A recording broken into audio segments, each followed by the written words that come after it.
Namaste and greetings. Um, this is Durga Bhusal. So I would like to welcome everyone at second international conference on total quality management and demonstration teaching festival. So today I would like to discuss my research issue entitled Playing with Mirrors and being a narrative researcher in multicultural contexts.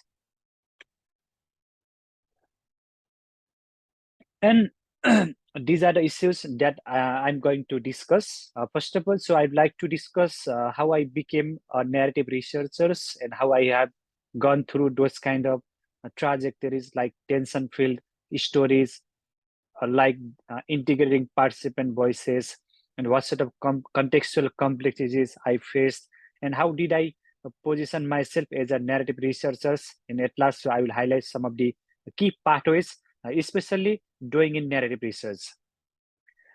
First of all, so I have set some reading questions here that help to the readers as well as the audiences to reflect their own stories, their own experiences. For example, so have you heard any good stories recently? And what are those stories? And why these stories are so interesting, so amazing in our life? How they are connected? How they are important in our life? For example, we everybody has our own narratives, our own stories, and how those stories are important in our life, in our academic journey. So, can you give me some of the examples of your narratives, or can you reflect your narratives, which are very much pertinent in our academic life? And what are the purpose of doing or doing narrative research in our life, or calling or recalling, telling as well as retelling stories in our daily life? So these are the pre-reading questions. So I have taken from Hazam et al. 209. Then let me begin with some of the major points that I have highlighted in my research as well. So as we have been engaging in different kind of academic contexts. So I see stories are everywhere. Not only we tell stories, but stories tell us about the meaning of our own life. Stories are everywhere. We can see as well as find stories everywhere because we are bounded in stories, and stories are not single. Everybody has multiple stories. Some stories are good, some stories are trajectories, even more. That's why stories always have something to tell us about stories themselves. The stories has many sub stories themselves. And the narrative researchers. So the researcher's role is narrator of the story, the researcher of the story, as well as research person, because it's a narrative researcher. So we have to play a dual role in the research process, during research process, because we have to integrate our own positionality as well as the participants' voice, participants' narratives in our research. And we have to bring our own experiences, our own histories, the old views. How do we perceive the old during the inquiry process?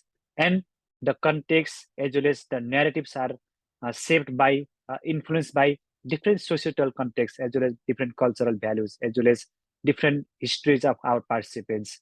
And they are very much integrated each other between the narrator as well as the participants. That's why as a narrative researchers, we are not the passive listeners. Rather, we are the active listener, active participant. And the story that is being told or created, we need to create, we need to tell both as characters as well as the narrators. Similarly, uh, we have to co-construct different stories, different lived experiences through a relational inquiry process. It's not a short-term journey. It takes long time to uh, start as well as to finish the narrative inquiry journey. And our cultural heritage is transmitted to us through some kind of genres of narratives like fairy tales, different fables, parables, and novels. We can take many examples from our grandparents. And now I feel, as well as I reflect, how these narratives or stories are important in my academic life.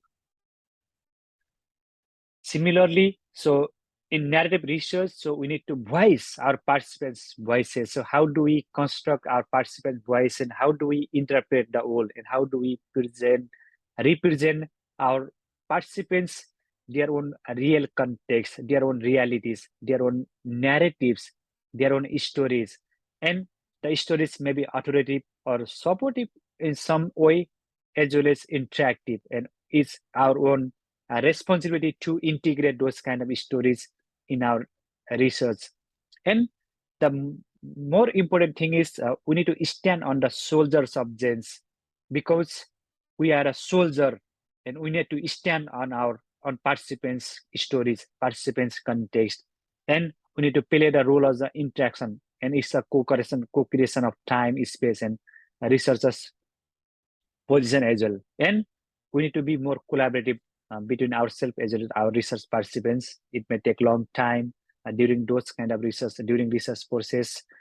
We need to engage in different kind of places or series of places in different kind having social interactions. In the same way, so the voice, context, and researchers as well as the participants' positionality is very much important in narrative research, because the participants, they may share their stories or context in their own language, and the voices should be heard alongside the voice of the researcher as well. And as a narrative researcher, so we should be very much careful about the voice, the authentic voice, the honesty, as well as the transcribing data from the emotional perspective, because the stories are not simple. There may be some, and the stories they generate or they come from emotional perspective. So it's our own role, and it's very much important to consider this issue. In the same way, so it's the process of telling, retelling, living, and reliving process. Like the participant voice should be clear, authentic, and presented with integrity. And we need to articulate in original form based on participants' experiences or stories. And as a narrative researcher, so it's our own duty to capture the rich and tangible contextual details in narrative form, because the participant, they may share different kind of or multiple perspectives or multiple stories. That's why, so we need to be very much patient to listen our own story first to understand the context of the research. That's why it's my own personal experience. So where I have lived many times and again, and I have told, I have told, retold, uh, I have lived as well as still I am living, still I am telling, still I am retelling as well as reliving in my own stories as well as my participant stories. This is how we generate different narratives as well as how we try to uh, build our identity as a narrative researcher. In the same way, so during our research process, so it may take a long time. So we need to live in a different kind of trajectories, different kind of tensions, like attending to school context, like what are the emotional as well as the moral places or epistemological issues, or classroom or outside the classroom places. And we need to live with personal practical knowledge, like stories of who I am now, who we are now, and who we are becoming. That's why it's a kind of long kind of sharing work with our participants, where the participants, they may remember or they may recollect, as well as we need to inquire time and again. We need to recollect time and again with those kind of stories. Similarly, so we need to inquire in the lives in the middle of the participant stories, because the participants, they shape their lives by stories who are and others are, and they are composed time and again, recomposed, told, retold, and lived out in storied ways. So they come in different kind of narratives forms about different kind of narratives, landscapes. And the most important thing is to never forget about the common places, like about the past, present, and future, which is called temporality. The stories, they come in different kind of forms, the past stories and present stories, as well as they lead in the future stories as well. And the sociality, in which kind of social context we take stories, where the participants belong, in which kind of social context the participants, they belong there. And the place, the working context, is a concrete physicality of the place where experiences are lived out and told. That's why so we need to reconsider tensions. So how do we reconsider tensions? Like we live alongside with our participants in the moment when we tell our stories that seems tension filled. And when I started collecting data time and again, I realized not only I gain a deeper understanding of what my participants experience as tensions, but the major point is here, when I started attending to those kind of tensions, that helped me to illuminate what it means to engage in narrative inquiry. Actually, that made sense, and that helped me to figure out all those kind of tensions in a research form. And I began to mirror my participants, teacher participants, as well as myself, keeping in the central to understand the relational inquiry process. And those tensions between competing as well as conflicting stories held in my knowing as a narrative researcher, and I found myself working in the middle of the story. Therefore, I understood to use tensions as a key methodological strategy during my research process. Similarly, so what's the tensions? Like the attention to tensionality expressed in meeting of lives, context, and situations. And I feel also tensions in co-composing field text, like how the participant tell stories of himself or ourselves, and and myself as a narrative researcher, as well as the teller of the story tells my stories, and I inquire to the participants, and I present myself as an inquirer. And as an inquirer, I tell my stories to the participants, and the stories of Inquirer tells of the participants. That's why the tensions in co-combining research text, like different kind of writings, and as a narrative researchers, after collecting those kind of narratives, so we should be fictionalize interim research text, moving from field text to interim research final text. And it's a kind of multi-phase approach, like we need to start from narrative beginning, and we need to start having conversation with our participants, and we need to have some kind of formal as well as informal interview with full text transcriptions. And the most important part is the establishment of narrative theories, the narrative stories. And after analyzing those kind of narrative theories, it helps to construct the different kind of chronological stories in different kind of phases, which lead to draft of interim research text. And the researcher participants, they do many process like redrafting of narrative accounts to identifying different kind of narrative theories.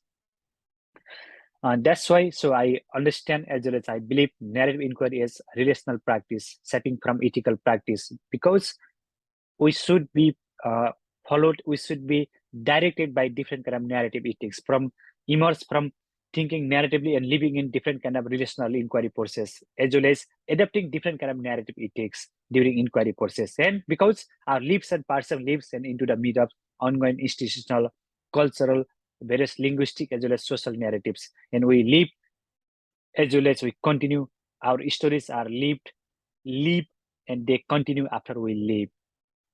That's why who we and participants become is shaped as mutual friendship, and exploring and retelling untold stories grow beyond my position as a student, teacher, as well as narrative researcher. That's why those kind of tellings reach into each of my past lives. And I spent a lot of time to the tensions as well as complexities of my present lives, and try to help me imagine my future lives as well, not only from the present and past context. It helps me to shape the my positionality as a narrative researcher in my future time as well. That's why I began to see how tension shaped my research journey, as well as how I played an integral part of during inquiry process, where I experienced different kind of tensions. Is a central component in understanding the experience of my participants, and it also helped me to attend and inquire into the places and moments with lived and told stories of my research participants and myself as well, and where I uh, got chance to observe how my participant lives are shaped by different kind of social, cultural, linguistic, and institutional narratives, because the participants as a context belong to multicultural context, and the participants, they have varieties of socio-cultural issues, socio-cultural stories, and I integrated those kind of stories to understand their teaching learning activities, from their learning to teaching practices. And attention to those kind of tensions I felt, and to tensions that I saw were evident in the field text. That's why it helped me to identify, inquire into, and present as well as time and again represent narrative traits that lived within individuals Storied lives that shaped the landscapes on which they lived. The negotiation of research text is tense and feel. Yeah, I know that those kind of ethical understandings of relationship obligations to students, teachers, and researchers, and which help me to remain intentionality with participants to learn from being in these spaces, and which also help me to think about the voice of the researcher. That's why, so lastly, but not the least, so people are always tellers of the tales, and we live and we are surrounded by their stories and the stories of others. And we see everything that happens to us through those kind of stories, and those stories try to live.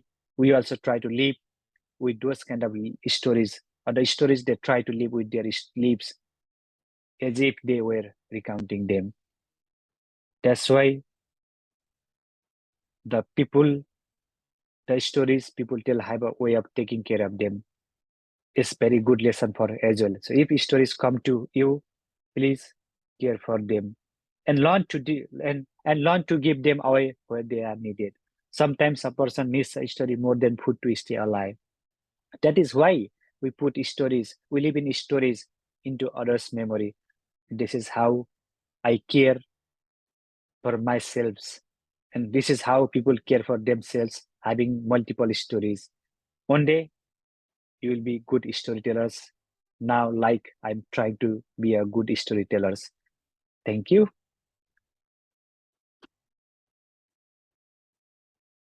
Thank you. These are all my presentations.